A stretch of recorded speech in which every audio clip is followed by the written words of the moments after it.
the beauty of having such an intimate turnout is you get more access to, you have not just one presenter, but three presenters. Um, and my suggestion or recommendation is that, I don't know, the next time you're going to get access to such high-end advice, consulting, so take advantage of it. Hopefully more people will still come, but we have a couple of Yankees in the house and we got to get things moving along. So it's been a while since we had our last networking event, and the three presenters were kind enough to approach us and put together a presentation that is really focused and geared to small businesses. I think the value that they will provide is going to be tremendous. Normally, Roy Weiss would be here and he'd give a hostical Torah, but in his absence, I'm not going to try and replicate. So I think the best is if we just get it down to the, meat and potatoes and have. I want to thank our presenters for joining us and giving of their time and expertise. And without further ado, who's going first? Rabbi Dreeben, are you doing it together? Okay, perfect. Thank you all for coming. And by the way, I'll recap afterwards. It's fine.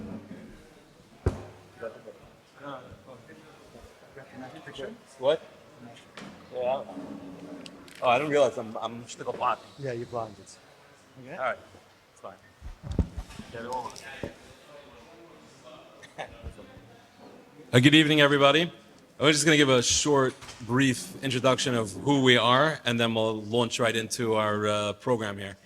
So I'm Morty Gross. I am an attorney, and I've been working in-house with small businesses, medium-sized business, helped them grow, helping get private equity, etc. I just recently went full-time on my own.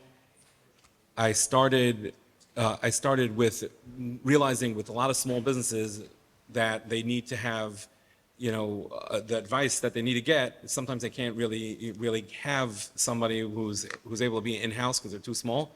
So I do that kind of like on a fractional basis as well. And and as part of what I've done, I've noticed a lot of times how important data can be to give businesses the tools that they need for the right decision.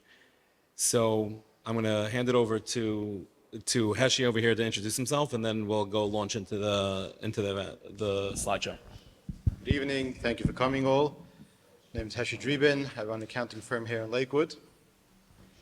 We're doing this for many, many years. Accounting firms like us, in my position, we see businesses after the fact. A lot of businesses could use a little boost throughout the year, make decisions, better decisions and clear decisions based on real fact and real data that the regular accountants or definitely the bookkeepers can't give them. Morty approached us, we came here with a team. It was created out of a need, and the need are you guys, and we're here to show you what is out there and can help you grow. Hi, my name is Hanan Glick, and I've been doing business development and operations for a lot of years. And one of the best piece of information and the best tool to grow a business or make a business successful was data. Accurate data was the best way to put a vision forward where the business is going to be, how it's doing currently, and what's the possibilities for the business to achieve. All right, so we're going to launch into this, but I want this to be an interactive kind of a panel. You have people here who can hopefully answer a lot of your questions, and we find that it's less likely that you'll fall asleep if we open it up to the public, so we're going to try to make this as interactive as possible. Don't be shy. So let's get started over here. So you're a business owner, small business owner. What is the first thing that most business people do? Every morning they wake up, and where do they look? Anybody want to take this question? Bank account? Yeah. Yeah. That was before. Right. What do you look on your phone? But I think you nailed it. The bank account. Bank account is what everybody looks at the first thing. Every business owner wants to know how much money they have. The question is that the right thing for a business owner to be looking at?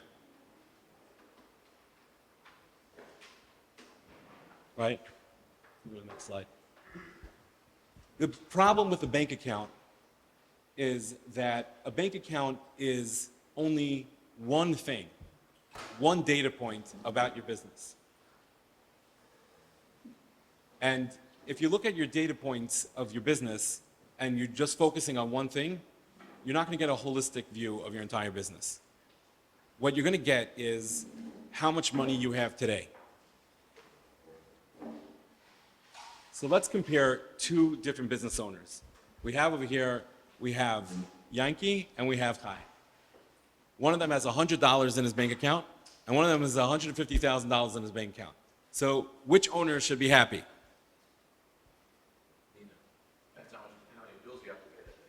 Right, it depends. Depends on what you're doing with that money. Depends on a lot of other things.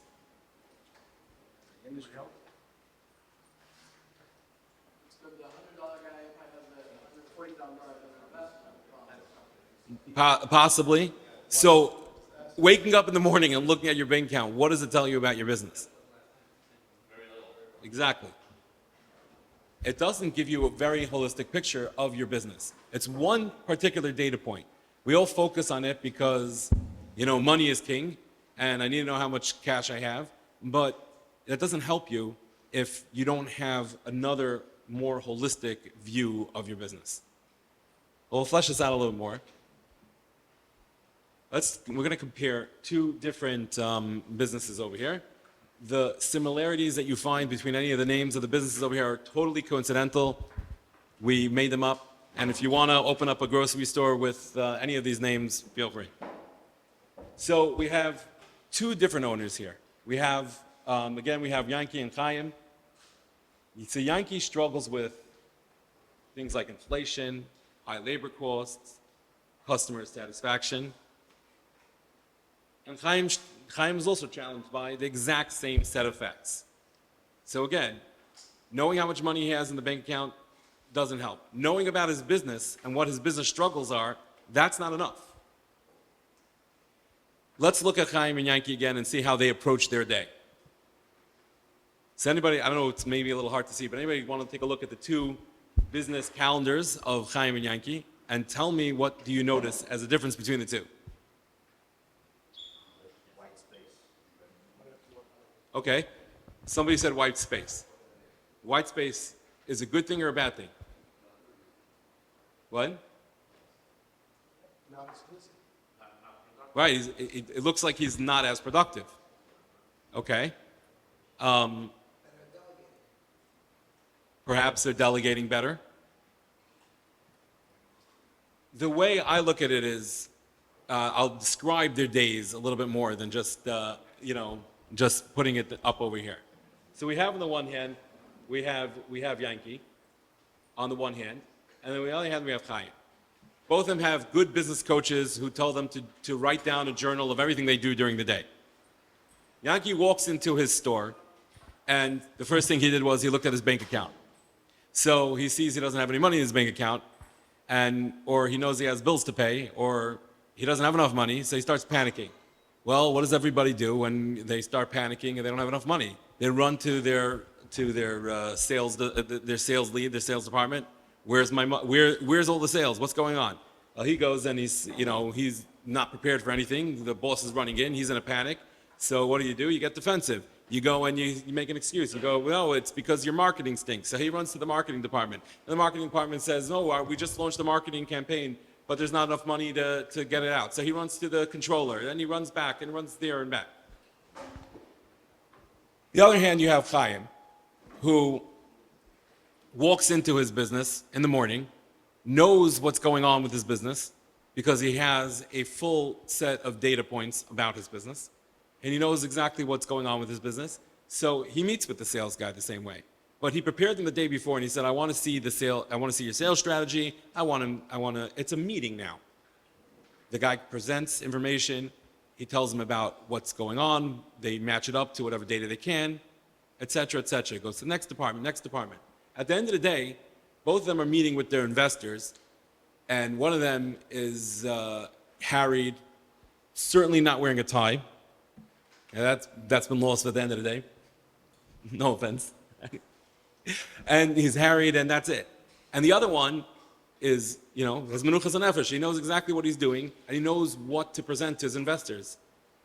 So the fact that he has a less busy schedule does not mean that he's less productive. There's a lot of ways to show that you're productive and do absolutely nothing. And if you want any proof of that, just walk into the DMV. They have a full day. They have no appointments. You can get appointments out for 3 months from now, right? And yet nothing's getting done.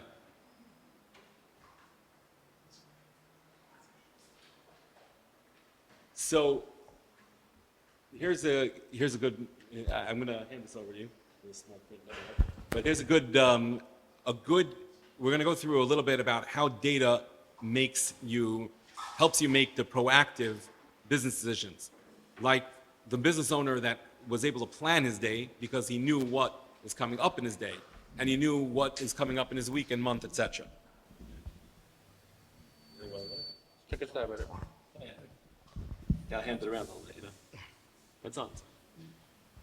With the proper data, business owners could see their ratios, where they're missing or failing in the points, more than just what QuickBooks, which is most commonly used, would show you. QuickBooks is a gathering system, it's a GL of just everything in one point. Knowing the details behind the points, how it got there, could zoom into the weaknesses of certain areas within the business. A quick guide would be a gross percentage ratio, but it doesn't mean that you're profitable even if you're showing a profit. Which sectors, which parts of the business are doing well, which parts are not, which sides, internally, externally, domestic, international, in town, out of town. There's so many different points where business comes from that just looking at the raw data on the outside without the ability to zoom in and to see it visually is really missing some of the points. Debt ratios. Debt ratios, something that investors, bankers want to know all the time. They want to know that you could cover the debt, what's coming up. Again, going back to the bank account, it's not enough information to show them that they have money in the bank. Where did it come from? Whose money is it? Is something that the banks need to know at all times, and it's not going to help just to have a raw P&L, a raw person looking on the outside, checking on the bank account, or even their QuickBooks on a daily or monthly basis. What else we got there? That's the other comment. All right, so we're going to talk a little bit more about different ways to look at different types of data points. Every business is very unique. What is important to one business is not necessarily important to another business. So you can measure a lot of different things, and they may not be important. And therefore, you can't just go and take something off the shelf and go and say that this is going to fund my business. A lot of people invest a lot of money in data systems, and only to find out that they really literally bought the wrong thing.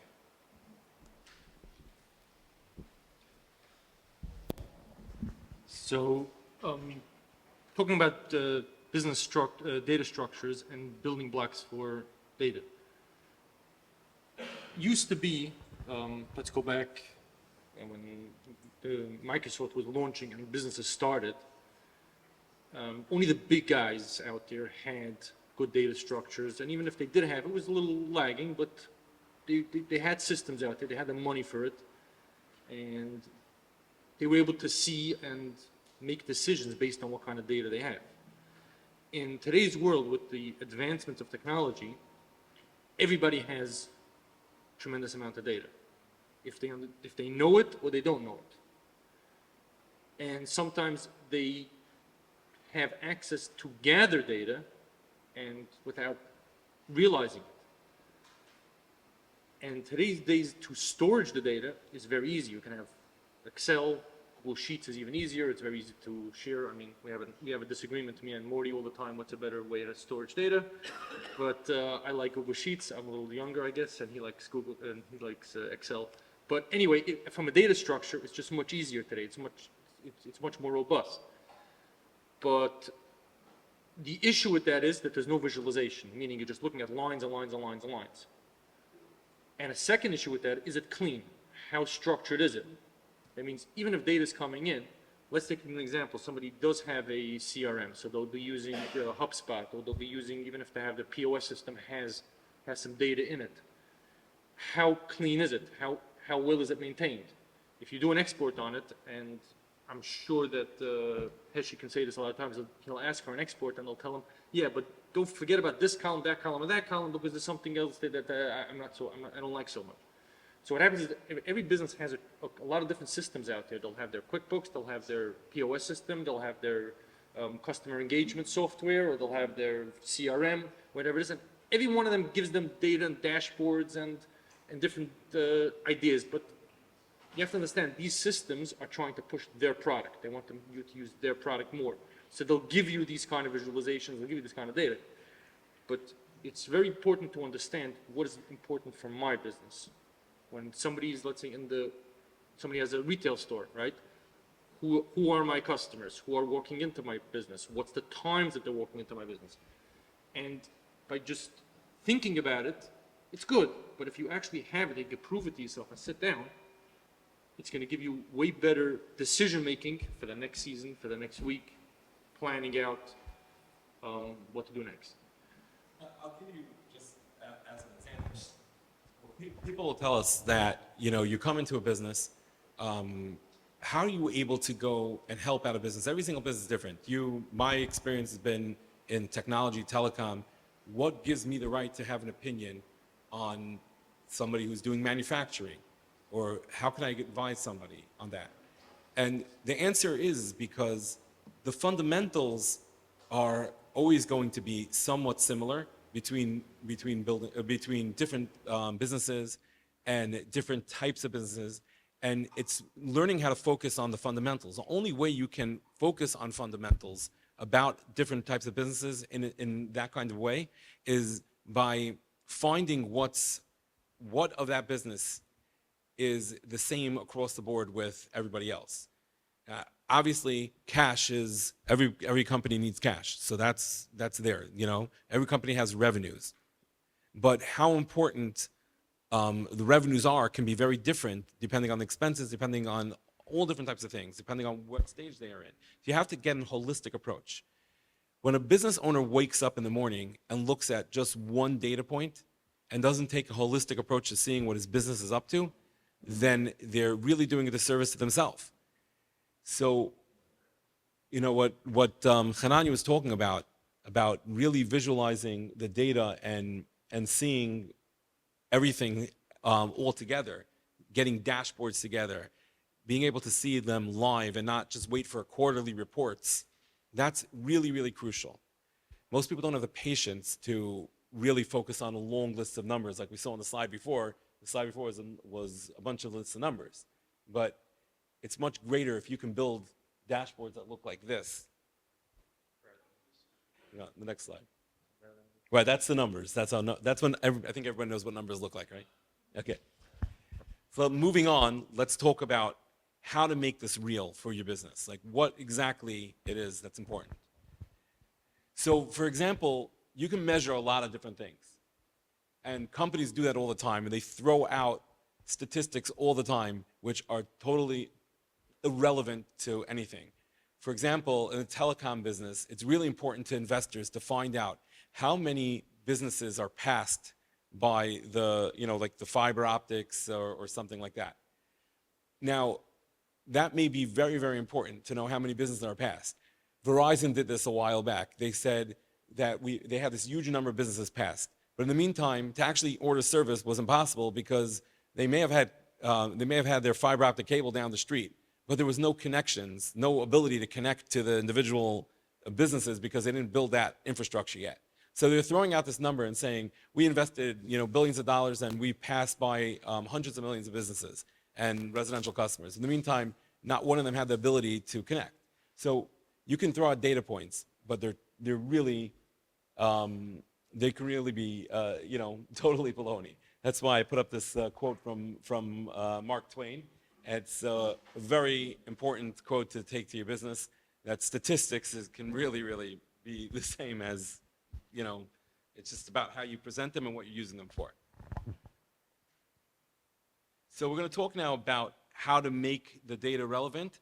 We're going to give you some live examples of a system that Hananya has built just to show you, not that this is the only system out there. There are other systems out there. This one's one that Hananya likes to push, but the point is that we can use different types of ways to deep dive into your business by connecting the right pieces of data together. And the point, again, is to get the disparate systems, like your HubSpot and your QuickBooks and your Excel spreadsheets and whatever other systems you have, to all talk to each other and marry up those data points in a way. Heshi talked about debt-to-income ratios. Well, if you have debt coming from one system and income coming from the other system, it becomes very hard to do that in a live fashion. But if you take them together, now you just made your system totally three-dimensional. And now if you can pull it together over time, you made it four-dimensional, and now it becomes super relevant. You're having The sources of income today's days are also multidimensional. We have online, retail, some Amazon. Most businesses are coming from multiple different places. So even if you know your numbers, but you know all your sets of numbers, do they jive together? Does your cost of goods in one place and sales in another place? Manufacturing overseas. So many different places where the sources, where the income and expenses come from, that we need one place to bring it all to visualize it so you can see in front of your face. And tracking trends. This year was a Yom Tov, last year was not a Yom Tov. Or is it tied to a Hebrew calendar or to English calendar? Now neighborhoods, a lot has to do with the Yiddish neighbor, with the Jewish calendar, and if you don't have the right software, you're not going to be able to.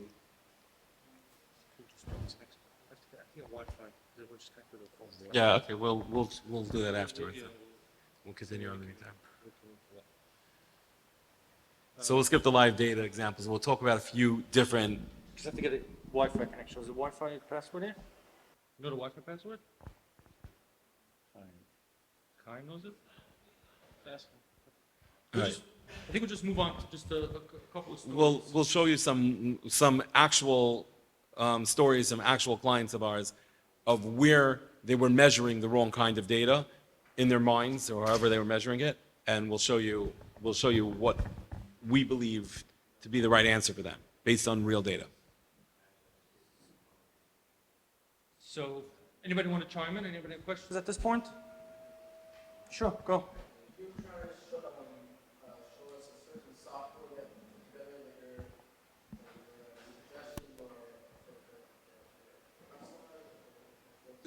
There are a lot of different softwares out there. The main point is that you can take something off the shelf and it's going to be useless to you if you don't know what you're doing with it. Meaning you don't know what to measure in your business, it's going to not be relevant. So there's sometimes you have to go and ask, and that's what we'll show you in a second, examples of where you're asking, where businesses were asking the wrong questions about their data. But the visualization tools just make it much, much easier for you to do. All right. There's you can do it in Excel. It's not live in Excel, obviously.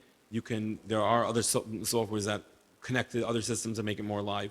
QuickBooks has all types of pie charts and things like that. But again, it's not going to be important if it's not measuring everything.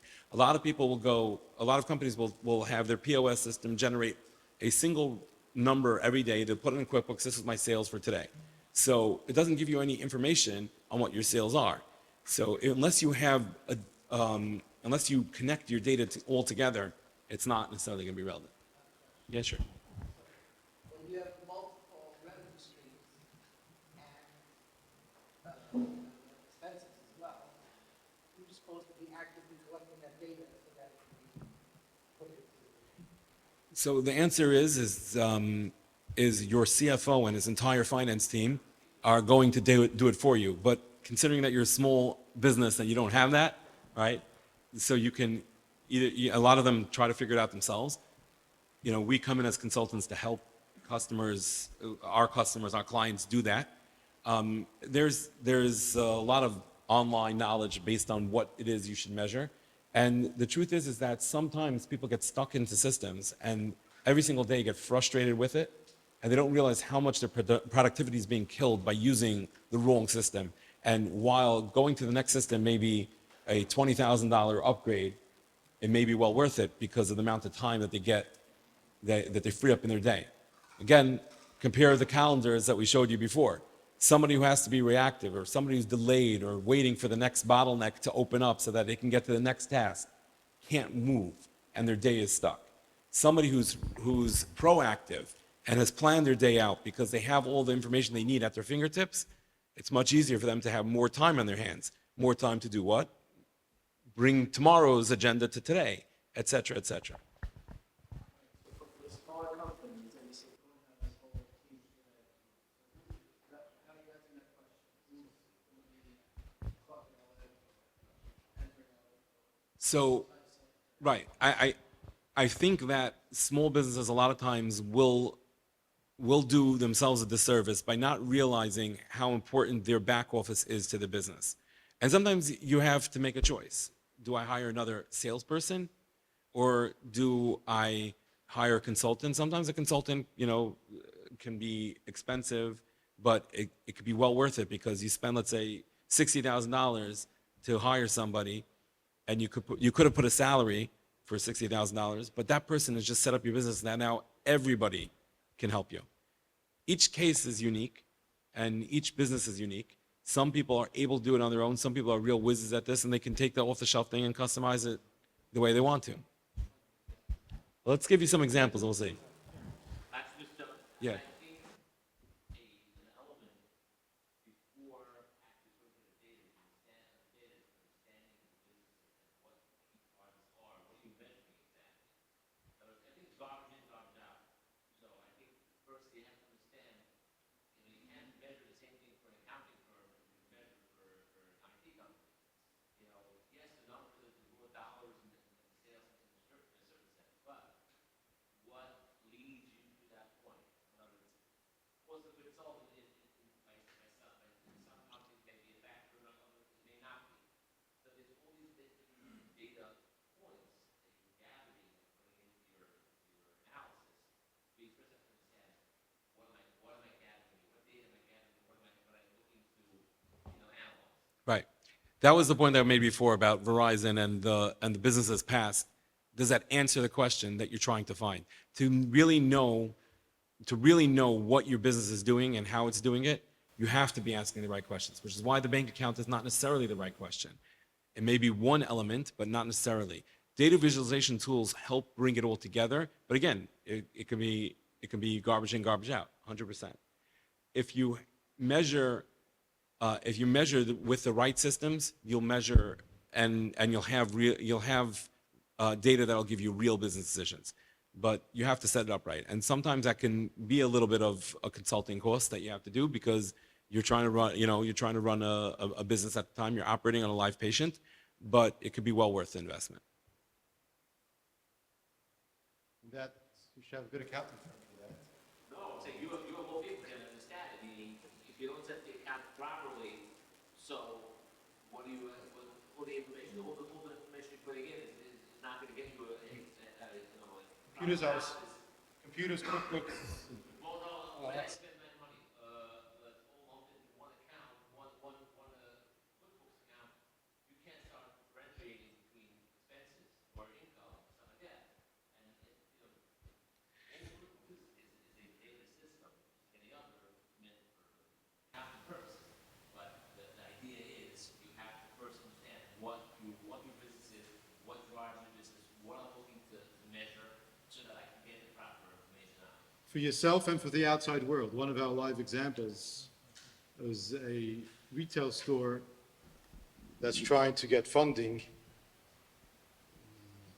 for whatever expansions, The banks looked at them, they said they don't touch retail stores. They have no equity, they have no assets, they have nothing to tie it down to. They would give them $25,000 maximum, that's not what they needed.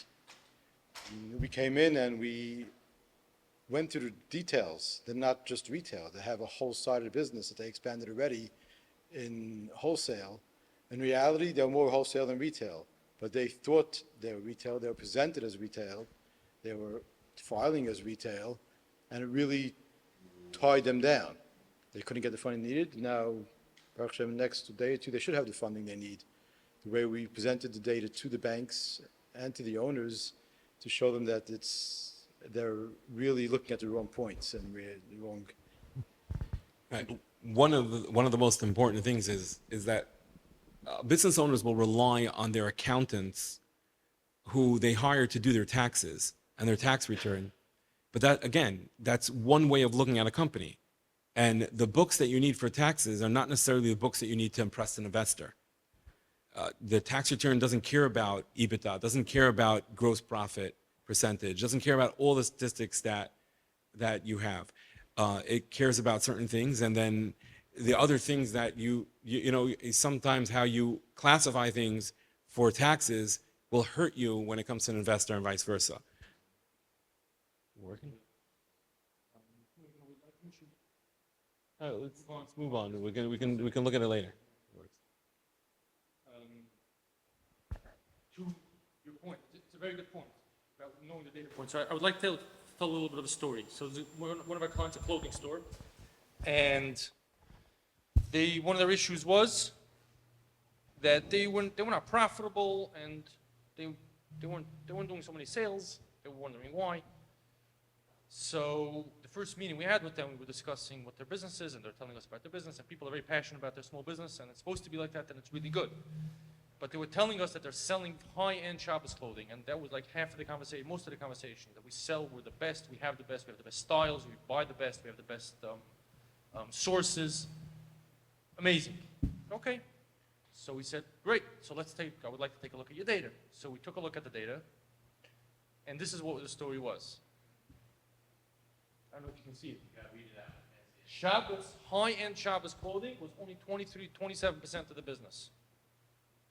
Weekday low-end clothing was 45% of their business, meaning they were putting 90% of their energy into 30% of their business.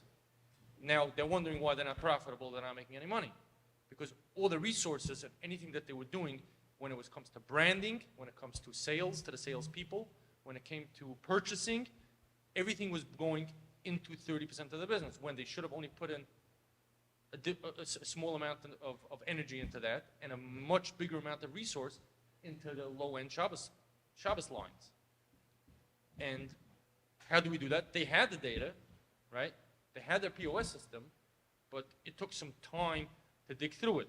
We had to download it, scrape it, go through all their different sizes, tag it. Nothing was tagged when it was Shabbos. We had to sit down, tag everything. Now we have already a built data set. As sales are coming in, it's much easier to track what's going on. But what we downloaded was just sales by brand, by size. Now what? I don't know what is a Shabbos high-end brand or what is a weekday clothing. It's the business owner that does it. And it wasn't put into the data set. So this is a perfect example of having accurate data sets can give you insight into your business that you had a feeling about, but the data is going to tell you something else. Just one follow-up over there. The business owner was making decisions that was costing them large amounts of money, and they were burning through their money month after month because they just weren't looking at the right data set. It was all there, it was all in front of them, but they were looking at the wrong information the entire time, and they were making decisions based on their gut because of that. A lot of times people do that because a business is an emotional thing. It is, to a certain extent, you spend most of your day there. It's kind of like your baby, and you have certain business decisions that you make. Just like your kids, you can't see anything wrong with them when the Rebbe calls you up. It's the exact same thing with your business. So when you have hard data, it's much harder to, it's much harder to do the wrong thing when you can It helps guide you to make make much better decisions based on that. Got it working? You want to show? We'll show you an example of that.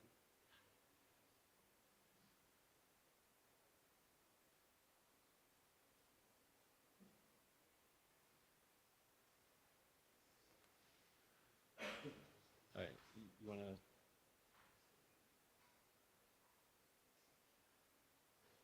You're not going to see it. You have to mirror your screen.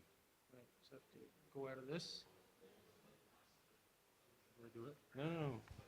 Just go back. Go back. This is like this is a software that's showing. What are you, John? Huh? No. Where's the? Is it?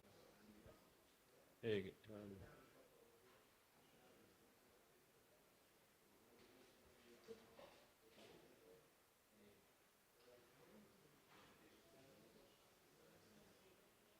I think if you, I think you just have to drag it to the right or something. No. It's not being mirrored. I can't. What? Okay. You didn't shut it off. You didn't shut it off. Click X. What? There we go. I just had it.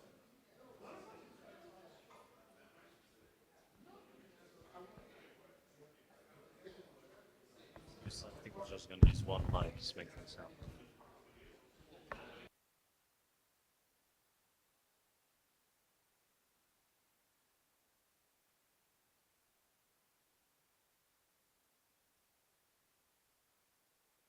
Here's a good example of data visualization. This is the grocery store that we were talking about before, that Morty came up with the name. If anybody wants to buy it, he trademarked it, so you can come negotiate with him. So, for an example, this is a 1-year overview of what's going on in his business. So you have all his departments that he's... So this is sort of, let's say, the business owner that walks in the morning. He walks with a salesperson. He sits down with a meeting with a salesperson. He says, look, this is the sales that we're doing. January, February was good. March was great. We had Hanukkah, let's say that time. So yeah, some stuff was a little better. You had a dip and you had an up. Then he can go into every single subcategory. He'll go into the grocery sales. January from this year to last year was off by 30%. Now that can be, we're in the Mayidin, could be that there was a Yontif then, or something else happened. But at least you know that there's something is different. And etc. So he can run through his full business, every single one of his departments, in a half hour with his sales manager of what's going on in every single department. What do we have to improve? What is not working? What is working from a holistic approach? Then here you see, let's say, the percentages of every single department, what they're contributing to the full business. Let's say for the next slide. Again, we're talking about data visualization. There's a lot of different softwares out there. There's a lot of different tools to do it. But we're trying to emphasize the point of having good data. Now here, we have customers. How many customers came in via call-in for the year? So let's say you have the numbers. How many customers came in for every single department? Broken down by every month. Here you can see every customer where they spent their money, in which category. So this is like this, you know your customer base. How many do I get? Can you talk a little bit about this? It's wonderful. You know, so by the way, it's not just on the sales side; it's also on the expense side. You can understand where you're bleeding money and stuff like that. And you know, really go to that. But this is what I want to debunk that the thought that this is all for like businesses that have multi-dimensional, multi-channel, how can data, just highlight how data can help any business, the smallest business, whatever it may be, especially sometimes it's even more important for a single proprietor to have the data at his fingertips because he's working on his own, he's also managing his store, whatever it is. So the importance of solid data and how to interpret it and stuff like that. Sure. I can just to jump back. The store that we talked about before, a small retail type of a store. That's one thing where you can peel back the layers of everything and get a lot of data on your sale. And whether you're a plumber who wants to know where my sales are coming from, referrals, if you're tracking it, it's so easy when somebody calls to end off the call and say, where'd you get my name from? And then if you have a CRM, because they're cheap enough to some of them for free, even a plumber or an electrician can mark down where they've got these things, and then in 9 months he has a data set that he can go and take that and decide, you know what, am I going to go and advertise in, well, for sure they're advertising with BP, but, we left already, okay, so I take that. I'm going to do WhatsApp.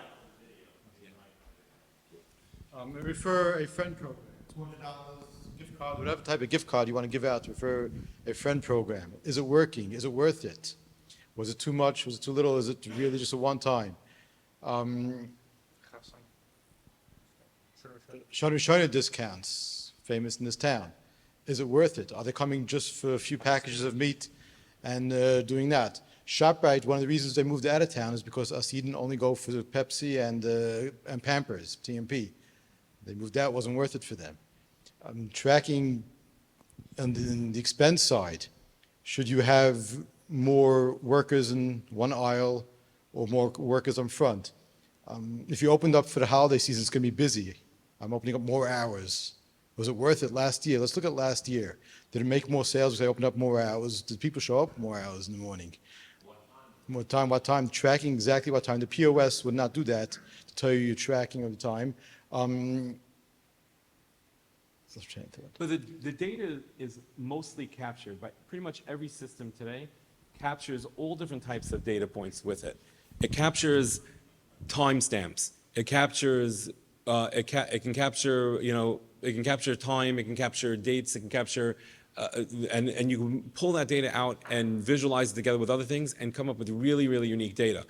I'll give you an example. We had a client that was selling.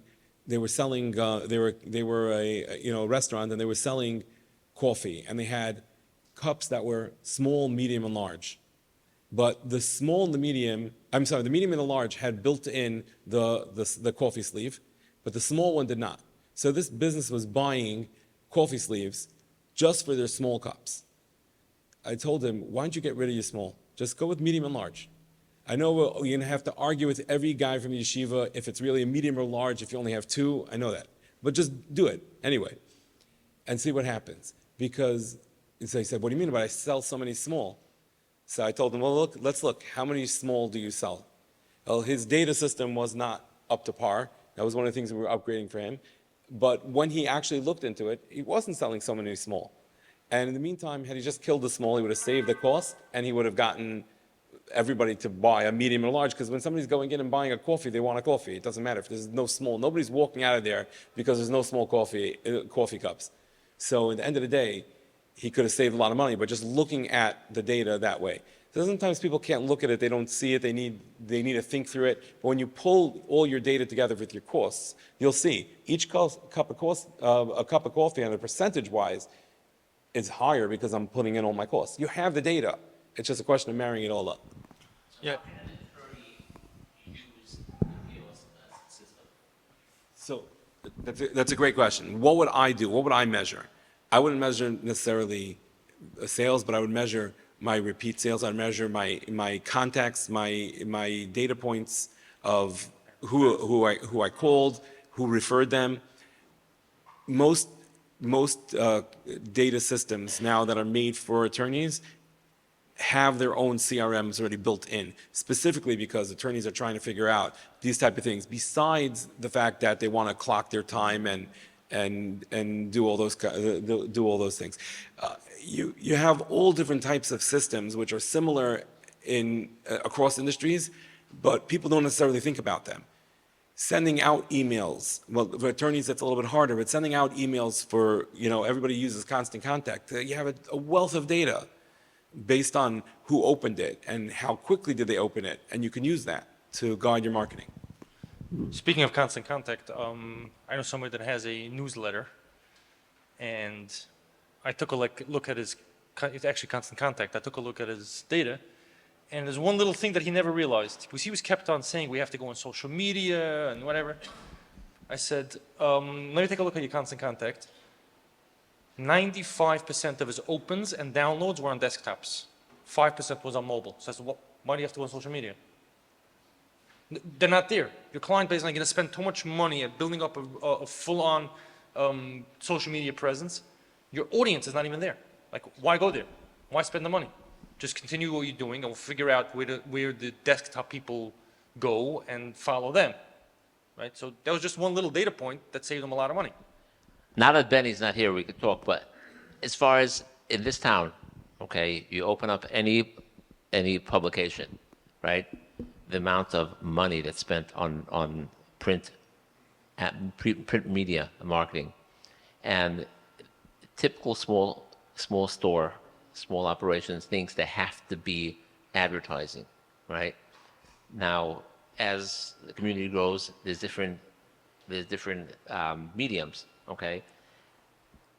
Knowing your target market, where they're looking, you know, there's people know Masa Mountain is for this, the BP is for something else. You don't have to spend. We do marketing campaigns as well, right? When we advertise our events, stuff like that. We already get it down to a science as to where, how often, and so on and so forth. The WhatsApp groups today, it can be much cheaper. Understanding, you know, on the expense side as well, where you have to spend your money to see your return, is also very, very important. And today, everything is trackable. I think, you know, like I said before, I think a very important piece is analyzing your business, sitting down with somebody other than yourself and making you think as to what the key drivers for my business are. Because that's a key element when I'm sure when you sit with your clients, right? You're not putting together. Your pie chart can be split to the nth degree, to the million different pieces, but that's not meaningful. Getting your key drivers, key elements, understanding what they are, and then putting them in a visual. But that's the first step, is sitting down with a client and making them think what my business is, what are my key drivers, what do I have to measure, and then measuring them and then reporting them. I mean, Sure, I just want to expand on your point. So, for example, this number right over here, $729, where does this come from? This is taking the average, how many customers walked in, by how much was spent in total, and that's where you get to that number. Now, is that an absolute number? No. I'm sure there's other things that can be driving it, but at least it's a baseline. I know the average person that walks into my store is going to spend $729 for Shabbos. But then you can, once you have that, you have a baseline, you can go down even more. Again, these numbers are bogus numbers. These are not, I made them up. But I'm just saying from a conceptual standpoint, this is approximately what a person is going to spend. And like he said, you take a few data points that you have, and you can make a decision on it, and a calculation. Today, there's a lot of the local businesses here get call-ins, right, for orders. Today, there's even online orders. Okay, do you just write down each time you get a call? Just write it down. Like this, you'll know at the end of the season, you can make yourself sit down and say, okay, we did for this season $300,000 in sales, right? How much came in from phone orders? How much came in from walk-ins? How much came in from online? Occasionally, when I walk into the retail store, I wonder if it's worth it that they have carts in the middle of the lines. I can't walk through, and all the carts are full, paper on top of you. Was that worth it? That I walk out quick with 5 man. I wouldn't take shopping carts with me because I can't get the items. It wasn't worth it for stores to do that. The legislation they see was worth it. They lost a small customer rather than an online customer rather than a broad customer. See, the problem is a lot of time businesses are going to be reactive. How are you going to know to make a business decision? Well, then my customer is complaining to me. But like I just told this to somebody, there's a saying, right? The squeaky hinge is the one that gets oiled, right? That doesn't mean anything. It's just because 5 people came in and screamed at me about my aisles being cluttered. Does that really make me change? There's 5 people who got upset about it. I had 1,000 other people who are not upset about it. How do I measure that? How do I do that? I need real data. I can't just go by customer complaints. I have to somehow or the other get feedback from customers. So there's a lot of different things that you can do. I want to continue on also with the examples that we had over here.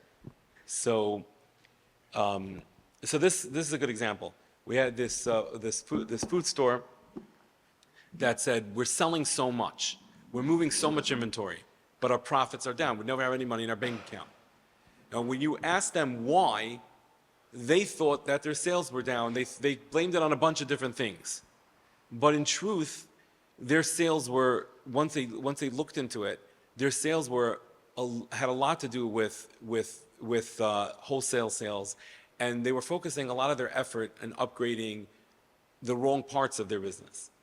And having the right data set tells you that if your bank account is empty, it doesn't mean that it's because of the thing that you necessarily think it is.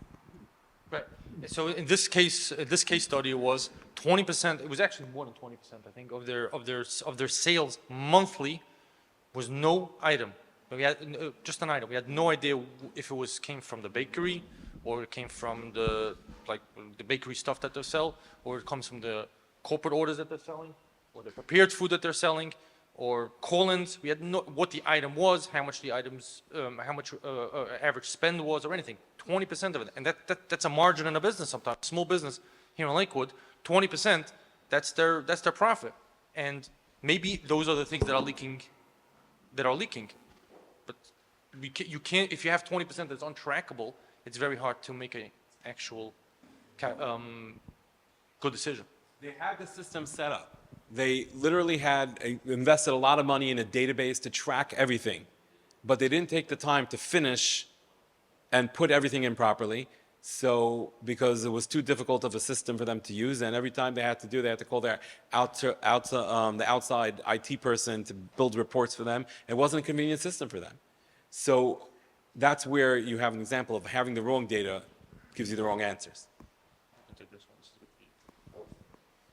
So this was a company we went into, and their number one complaint was, we need more sales. They developed a technology product, and their problem was that they didn't have enough salespeople. They had 2 salespeople, and they wanted to break out. They called me up and they said, you need to help me hire salespeople. What happened was, I took a deep dive into the business. I looked through where their sales were coming from. I looked through where the operations from the beginning to the end, and I looked for their bottlenecks. And it turns out that they could have gotten 10 salespeople, and that they would have sold tons of the technology. They would not have been able to deliver because their operations was also in disarray. They had one person who was basically their lead developer, their engineer, their customer service person. Every time he would get pulled into everything. That doesn't scale.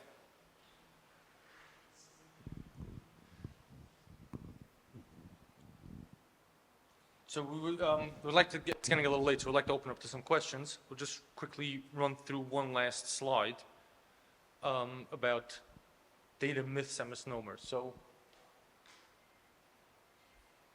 somebody said, we told them, where's your data? We have QuickBooks. I have QuickBooks. QuickBooks is only a ledger. It's a statement of what's in your accounts and what data you put in. But we were talking about this the whole night. That just gives you one piece of data. Is it enough? Is it measuring everything that you needed to measure? We only have one type of customer. Okay. Sometimes, how much are the customer spending? What do they want? Maybe this expansion, maybe the things that you're not providing for them. We only sell to high end, right? We just saw an example that. I know my numbers. Right. That's a lot of times. I know my numbers. Usually the data tells you a different story. That's the end of the day. Sales are good. Why should I do data analytics? Do you know which areas you're weak or bottlenecks or what's going to be? Maybe you can start, sales are good now. Okay, where can I take the business to the next step? So that's sort of our Questions and everything like that. Please feel free to take food, take some rolls to go, I guess. And if anybody has any questions, we'll be around. So we'd love to chat with you about this one. Thank you, everybody, for your patience. And, Everybody asking me? Someone wants to start a company. Someone wants to start a company and and set it up properly in the beginning. Someone wants to start a company, a small business, and they want to set it up properly from the onset. What would you advise? So you have a dream, right? You have an idea, you have a product, you have something that's unique, and you are going to sell it. So to set up right, it's worth it to take the time to go through how you're going to grow, what systems you're going to need in place, and maybe you can't afford them all in day one.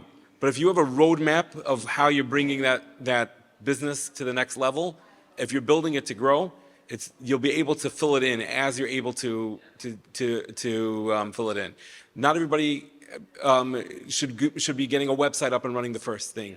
Maybe they're not ready for it. Maybe they don't know where the business is going to lead them, and they get kind of like married to a particular branding if they're stuck with one way. So sometimes it's not the right answer is to do what everybody else is doing. I can't stress it enough. Obviously, I'm going to say this as a lawyer. Make sure you have good legal advice when you set up the business. It's better to set it up right the first time than deal with everything with a fallout later on. And good accountants. Of course, yes, you need to have a good accountant. There's no question about it.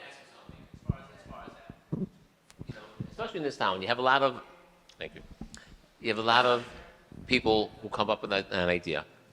LCSC, we're not-for-profit, people come approach us, we used to do mentoring, stuff like that.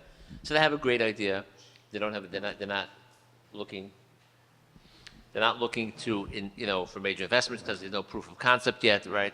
So they ask, okay, so how do I set up my business? And we've done these events as well, where we have attorneys speak, different business structures, LLC, S corp, sole proprietor, all that stuff, right? But when you start, you want to spend the least, you want to invest the least amount of money, because the next thing you know, you need $20,000 when you're taking an investor, you're taking your brother-in-law's investing, and you're giving away 50% of your equity in your company. You don't even realize what you're doing. All this kind of stuff happens, right?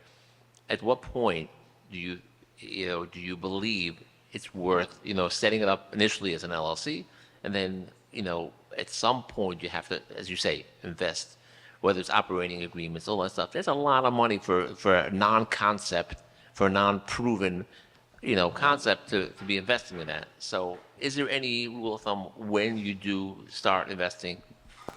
So the most crucial thing to get set up correctly is you have to form the right entity. Most cases, the LLC is fine, especially in New Jersey, where you don't have that onerous advertising requirement that you have in New York.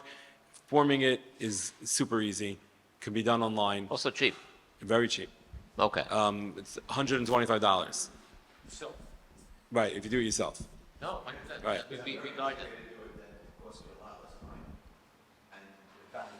Well, it doesn't. It's so intuitive that just to set up an LLC for a regular average person who knows how to use a computer, they can do it.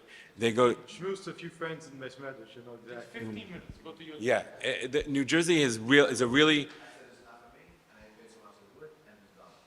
Yeah, that's fine. You That's could do that fine, also. but I'm just saying, But it's make sure still you're not paying this the- crazy investment. You know what I'm saying? The minute you hear, I mean, I had guys charging $1,000 to set up an LLC for somebody. It's ridiculous. Right. Just to set up the LLC is nothing. Nice, then it's maybe worth it. It takes a village, you can't know everything. Like I said, you know your product, you may know your numbers, at least I'm superficially, but you do need somebody to help you walk through a little bit just to guide you which type of entity you should have, and then you can take it from there possibly. Well, I can talk about this, you can't, but I'm saying is, it's, Hire somebody and give him to tell him to open you up a C Corp or an S Corp or an LLC, and he'll just do it because he's paying you. It may not be the best idea either, but he listens to you because you're paying. But, I think aside for analyzing the data, I think what I said earlier, having, especially if you're sole proprietor, you're running your own company, no matter how big your company is or how small your company is, running and owning, being at the top of a company is a lonely place to be. Just the mere, using, whether it's consultants or somebody else that acts as such, and just having to verbalize your thought processes and what your key drivers are and all that stuff. Just having a sit down is, forget about the actual analyzing the data, just making the business owner think about his business, I tell say this all the time. You got to start thinking about, work on, on your business, not in your business. It's thinking, taking a step back and being forced to sit down, whether it's you guys or anybody else that acts as your consultant, is crazy valuable because, as you grow your business, many things come up and you need to bounce it off of somebody. Having access to somebody, to sort of like a team is also, it's great. You have three different expertise, operations, numbers, law, structure, stuff like that. This is all wonderful. I want to touch on one thing that you said regarding giving away equities, right? Today, some research online on numbers is quite easy to do. If somebody's going into a business, you can sort of get your data also. How much you projecting it's going to do, how much you think your revenues are going to be, how much you think the investment is going to be. Instead of, like you said, going to somebody giving off half of his business right away, just take a few minutes, sit down, and Google gets a lot of answers for you. So Oh, 100%. find out, you write it down on an Excel file, and just make yourself a plan. And see what do I think the numbers are going to be, what do I think it's worth to sell. So let's say if I'm projecting on going to $100,000 in the first year, and somebody's going to give me $50,000, and I think in year 2 it's going to make already $500,000, don't give away 50% of the business. Tell them, 100%. these are my numbers, this is what I believe it's going to be, and There's nothing like having a good business consultant. Everybody has in their life somebody who they know who has done business themselves. And if you go to them, not as an investor, but as a friend to give you the guidance, that's important. That I'll say is definitely important for people. The other thing is you have to go to the right person. So not to put down anybody else who's an attorney, but if you go to somebody who practices criminal law, he's not going to be the right person to set up your business. You need to go to somebody who has experience setting up businesses. And even if they focus mostly on something else, but they don't really think through it this way, it's not gonna help you. You're gonna be handicapped. You'll get an operating agreement, which I've seen come across my desk so many times. Operating agreements that were clearly written for the wrong type of business, that somebody or their paralegal just filled in the blanks. No, that's a huge, by the way, that's huge. It happened You to know, me today. exa- I got to call the lawyer. Just as an example, setting up your company, right? Who do you ask somebody who's just starting out a business, and I get this all the time, who do I speak to if I'm starting up my business? So if They I'm won't not even know. busy, Half of them will tell you, what do you mean? What? Okay. Some people think, many people think they speak to their accountant first. I mean, some people think their attorney first, okay? Right. Which one is it? And each one comes with a different skill set. Now, the accountant may know on the technical side as far as taxes and as far as, stuff like that, whereas the attorney will make sure that you're protected, from liability and so, and on that angle. This is a perfect example how two different people have two different ideas of who is the right person to approach. So your point is very well taken, saying you got to go to the right person. And, I wish people were so, open and honest to say, oh, it's not me. When you come to them, see, I'm in the world of not-for-profit. I have no issue with saying it's not me. Go to the SAG group for this because, it's like my level of the to be. But when it affects your revenue, then it's a little harder to push away, incoming business. So there have been times where I've referred people out specifically because I didn't feel this was my area of expertise. And, but a lawyer has ethical obligations, and that doesn't necessarily mean anything, but they have ethical obligations that they're supposed to refer people out if they can't handle it, if it's not in their expertise. That being said, it's really a lot of times based on what the question is. Sometimes people ask questions, just open a business for me, right? And the lawyer's reactive to that and says, sure, I'll open a business for you. If you want to get a holistic answer to that, you have to ask the right questions. Is this the right form? Is this the right structure? And to know the answer to that, you really have to know what your future is going to be. Are you planning on getting investors? Are you planning on going on possibly bringing in outside capital?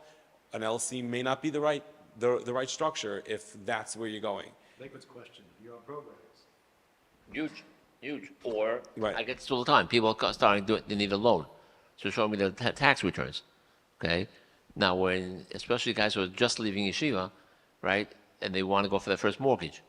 Oh, boy. Okay, so till now, the main point in being you're counting the least amount of taxes, right? Now you want a loan. Oh, you don't make money. Okay, so I can't lend you. Now you got to go flip it on its head. And now I got to show income. Which one is it? And then it's even harder for Heshi if they're trying to show income while they're in, for get a mortgage while they're in programs. Exactly. Forget about it. It's like it's an oxymoron. Right. I just want to point out here. I know we're not promoting anything, but it's I think what you guys have created is somewhat unique in the sense, taking three different professionals from three different disciplines and putting together that in and of itself offers a more holistic approach, because you're coming at it from three different angles, and you're not all coming with the same hat, so to speak.